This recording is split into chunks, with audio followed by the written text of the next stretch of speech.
It was my sophomore year, the second Friday night in December of 1976, and I attended a music major Christmas party.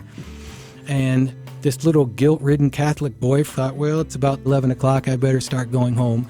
And all of a sudden, there was a tap on my shoulder, and I turned around, and some woman I didn't know kissed me square on the mouth and said, "My name is Wendy, and we think you should be in the choir." And all of a sudden I thought, I think I should be in the choir too. From the heart of The Ohio State University on the Oval, this is Voices of Excellence from the College of Arts and Sciences, with your host, David Staley.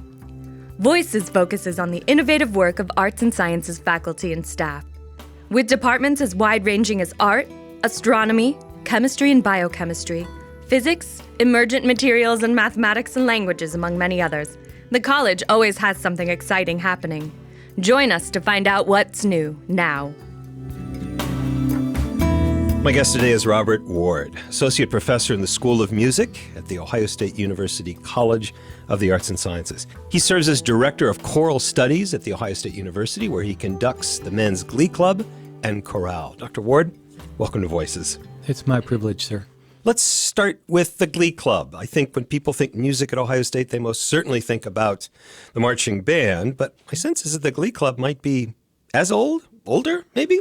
Well, since 1875, oh, much older. presence on this campus. The Glee Club and the singers therein represent all that is good and right about Ohio State University. It attracts the brightest and the best. The people that join the Men's Glee Club sing for all the right reasons because it fills no academic requirement. It's not on any degree sheet. So if you sign up for the Men's Glee Club, what are you signing up for? You're signing up for a 3 times a week opportunity to sing. You're signing up for an opportunity to be part of a community that, again, has existed since 1875. You sign up for a community that is 84% non-music major, so you're meeting people from across the campus who have different academic pursuits and interests than you are. In many ways, the Men's Glee Club is the quintessential melting pot of Ohio State.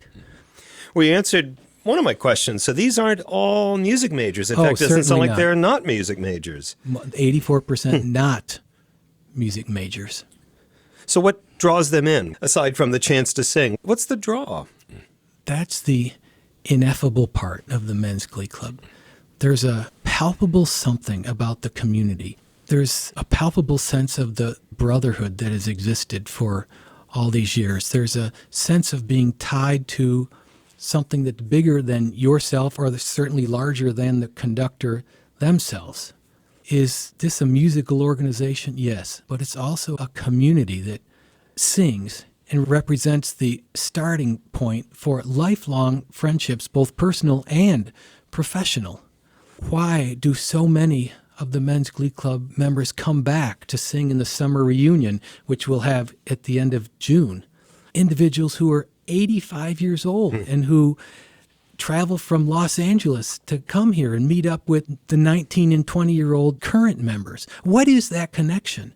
I don't know that I have the exact words, but when you're in the middle of it, you feel it and you want to be a part of it. Now, I was never good enough, smart enough to get into Ohio State University. So I'm privileged to be standing in front of this group. And when I stand as a person who's in it, but at the same time outside of it because I was never in it, you just watch the magic.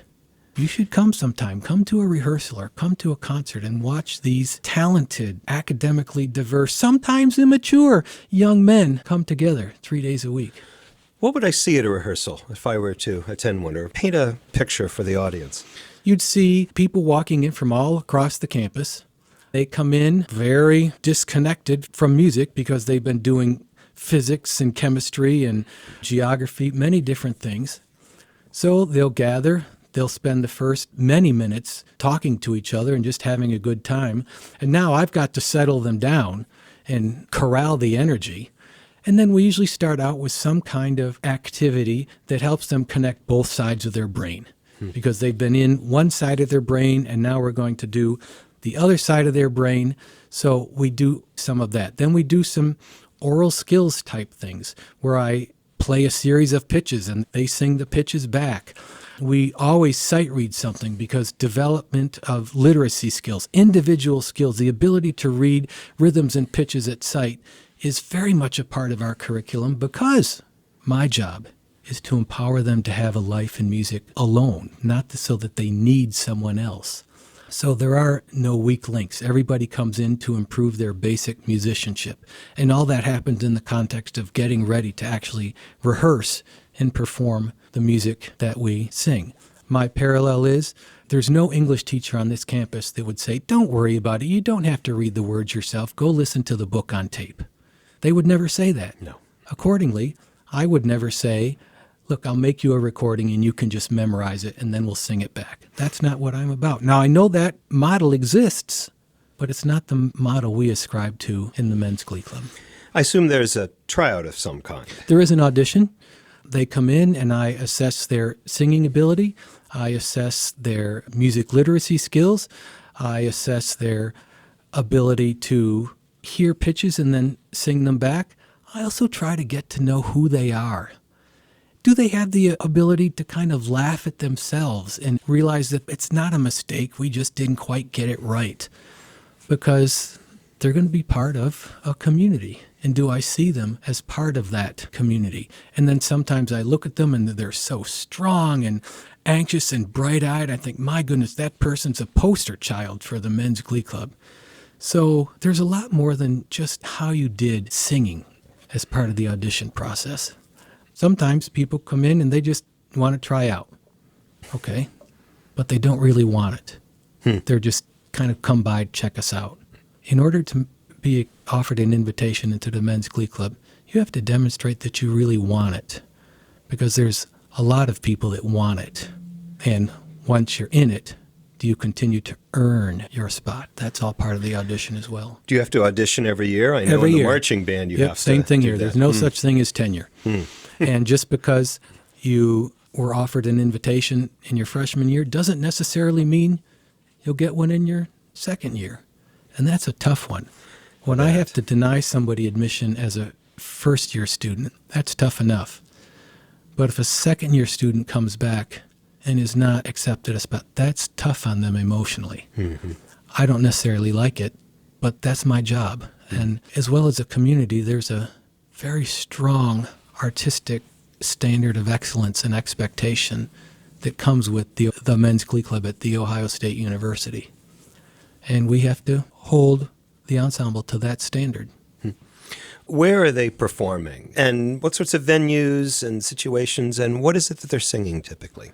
Well, let's begin with the venues. More and more, I try to take the Men's Glee Club to where the audience is rather than making them come to where we are.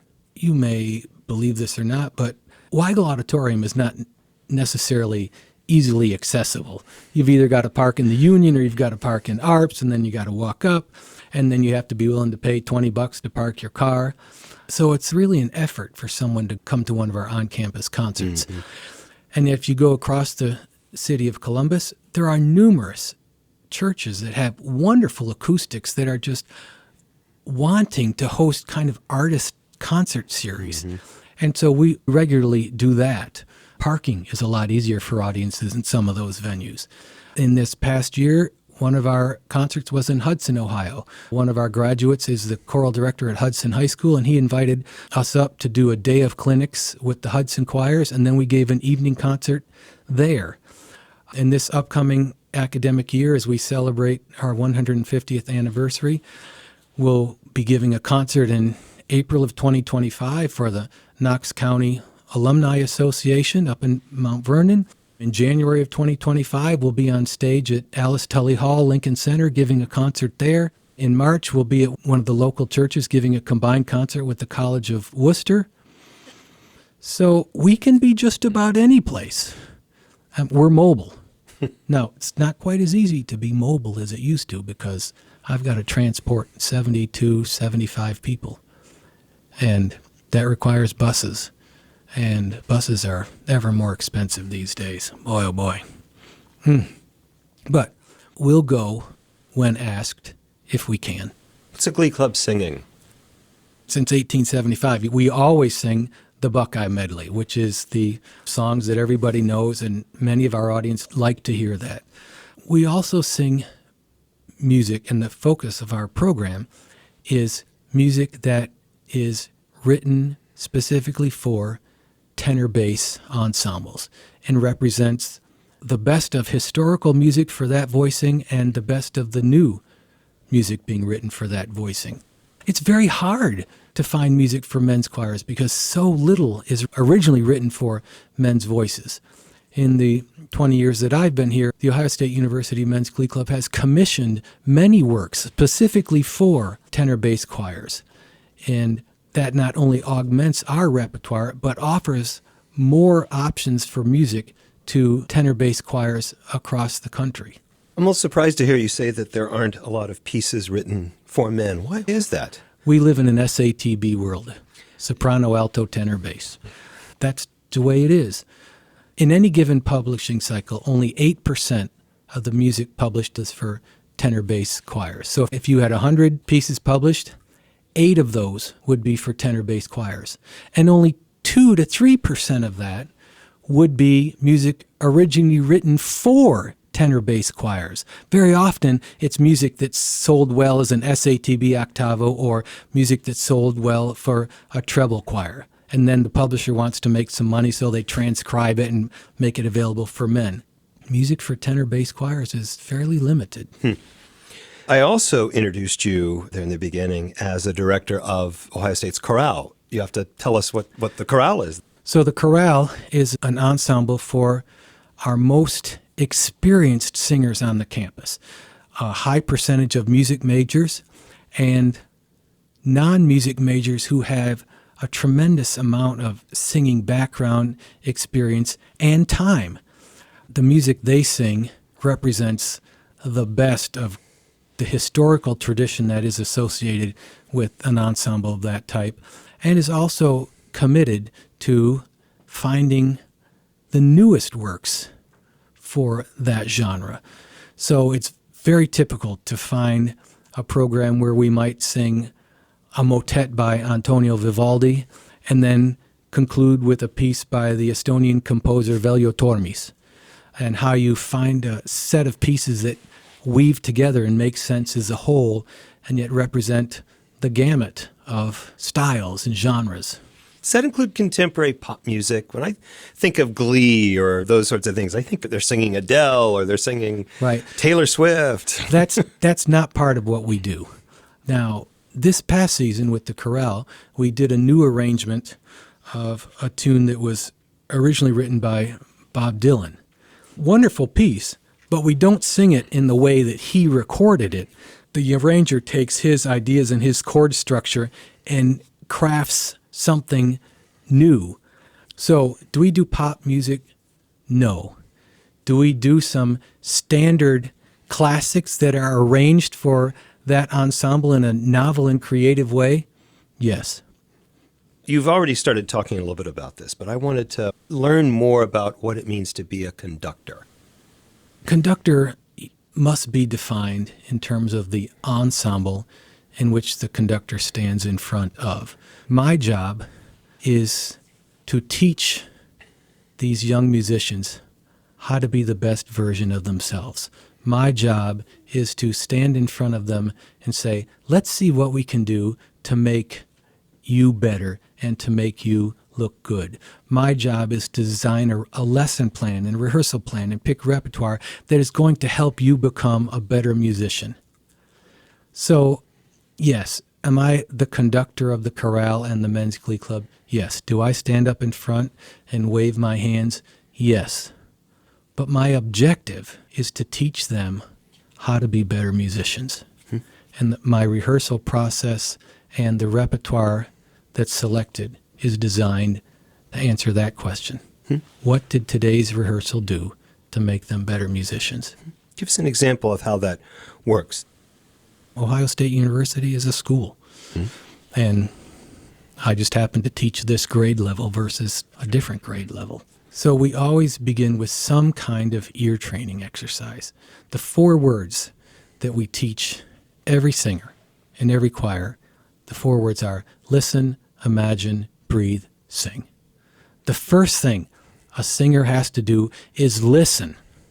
And then the next thing a singer has to do is imagine. Because unlike a pianist who can push a key or a trumpet player who can push a valve, what's the singer going to do? They have to imagine how they're going to take what they heard and do something with it. And then finally they have to take a breath. And then finally they have to sing. So you just can't expect it. Even at The Ohio State University, we've got to help them be better listeners. You and I were talking at least a little bit before we started recording about listening, and I'd like you to say a little more about that. What does it mean for a singer to be a good listener? What are the components of listening as you define it? We start by helping them understand basic musical concepts like melody, harmony, structure. Can you tell the difference between a major chord and a minor chord? Do you know which chord tone you're singing within that chord? Can you hear more than one part at a time? As a matter of fact, part of the audition process is they are asked to sing a melody at sight, but I sing another melody at sight, and can they hold their own part while something else is being sung against it? Ooh, so that sounds yes. tough. Well, yes, it is. And that's why to be offered a spot in the chorale or in the men's glee club, you've got to have some skill. It's not for the faint of heart. So listen, can you hear one part against another part? Can you hear yourself sing and yet at the same time hear everyone else sing? Can you hear how your part fits into the concept of the whole? That's a learned something. And is it an art? Yes. Is it a science? At some level. But I guarantee you, whether you're calling it art or science, it's a learned something. And it has to be something that's practiced and nurtured all the time. So much of what we do to begin every rehearsal and throughout is how can we make them better listeners? What about imagination? What does that mean to you? In terms of choral, well, technically it means how you're going to connect what you hear with your throat and how you can reproduce a pitch. What I think larger than that, choirs have the wonderful advantage of singing poetry. And what happens when you take a poem, which is an art form unto itself, and you match it with music, an art form unto itself? You put those two art forms together, and now you have something that didn't exist before you put them together. And can a singer see words on the page? Can they imagine the poetic images that the poet is trying to create via words? And then how can the singer use their voice, either with timbre or dynamics, to bring out the meaning that resides within those words, that poetry? So the imagination exists on more than just one level. And it's probably why you can find any number of studies that extol the value of music study. Yep. You're describing me. I have music in my background, trumpet, and a little bit of singing. I was never really as good at singing as I probably would have liked. Since on this podcast I interview researchers, I'm curious to know what's the nature of your scholarship and your research. What does a choral director research on? Choral directors could research on any number of topics, from authentic performance practice to acoustics. My specialty is literacy, how to teach literacy in the context of an ensemble setting. Because you're teaching literacy to between 50 and 70 people at a time, each individual having their own learning style and their own brain type. How do you teach literacy in an ensemble setting? That's what I like to research. And with all the research that I've read and all the research that I've done, it comes down to two words: play and games. Because if you walk in and decide, I'm going to teach you something today, my goodness, that's just not a good pedagogical model. So I try and create melodic, rhythmic games that we go in there and play. And what I've often found is that if you just decide we're going to have fun, we're going to laugh, we're going to play, then you sneak up on them from the left and you sneak up on them from the right and all of a sudden they meet. And that's a lot like a hug. And as soon as that kind of learning environment, that kind of security is established, the learning potential is just off the charts. They'll go anywhere. And I never met a student who didn't walk in and whether they articulate it or not, at some level didn't think, I hope I get better by doing this. And for those that are not skilled yet, we always say, it's not that you can't do it, it's that you haven't learned yet. And for those that are skilled, we always say, all of us are good enough to get a little better. When you say literacy, what does that mean for you? I mean, singing rhythms. I mean, you see the notation on the page, you see the printed notes on the page, but what can you do to make sound with the shorthand symbols that you see on the page? And the composer needs us. The composer writes their shorthand on the page, but they need the performer to actually make the sounds. Are these students, after they graduate, are they going on to music careers, either as educators or as performers? Some of them go on to teach music. I think as a teacher, one of the things we make peace with is that we plant seeds and hope that the tree will grow tall with strong roots. But very often, we never get to see that tree. So you just, as a teacher, you live a life filled with hope and the belief that what you're doing will pay dividends down the road. For me, if they sing in community choir, great. If they go sing in the Columbus Symphony Chorus, wonderful. If they sing in their local church choir, great. But my genuine hope is that when they're old enough to have children of their own, they'll encourage their children to be in the band or the choir. That's my long-term goal. Was that you? Were you a singer? Were you a musician? Have you sort of always knew that you were going to do this? Or, I don't know, were you interested in science or something and came to singing in college? I've always known that I wanted to be a school teacher. Okay. That's probably the only reason I'm here. Now, I don't know the nature of your podcast, but if you want me to tell you the truth and the whole story about how I came to do this, I'm happy to do it. Please do. I went to college as a trumpet major. And I thought, oh my goodness, I'm going to be the world's best band director. I had never sung a note because quite honestly and quite frankly, in Western Massachusetts in 1975, if you were a male and you sang, you'd end up wearing a label that perhaps you didn't want to wear. So singing, I really had no awareness of it. However, if I may I? Please. It was my sophomore year, the second Friday night in December of 1976, and I attended a music major Christmas party. And this little guilt-ridden Catholic boy from Western Massachusetts thought, well, it's about 10:30, 11 o'clock, I better start going home. And all of a sudden, there was a tap on my shoulder, and I turned around, and some woman I didn't know kissed me square on the mouth and said, my name is Wendy, and we think you should be in the choir. And all of a sudden I thought, I think I should be in the choir too. So I'd like to tell you that I knew from a little boy that I was in the children's choir or I was in the St. Thomas Choir in New York City. The person you're speaking to now got into choral music because a girl named Wendy kissed him on the mouth. But you went to college knowing you wanted to be a trumpeter. Right. Where did that come from? Well, I played trumpet in high school, and are we supposed to be truthful here? I told you earlier in the podcast that I was a person whose example of dreams can come to life. When I started trumpet in the 5th grade, I remember after the initial trial period, the band director sent a note home to my parents. I can quote it, Dear Mr. and Mrs. Ward, after the initial trial period, we have determined that your son, Robert, exhibits little or no aptitude for music, and we recommend that he not continue in the school music program. And the next day, a very teary-eyed 5th grader went back to school and had to turn in his shiny King brand trumpet. Wow. Well, somehow I must have decided I had the power to overcome, and I tried again next year. And somehow I got through and then played in the high school band and was given the opportunity one time to conduct the high school band.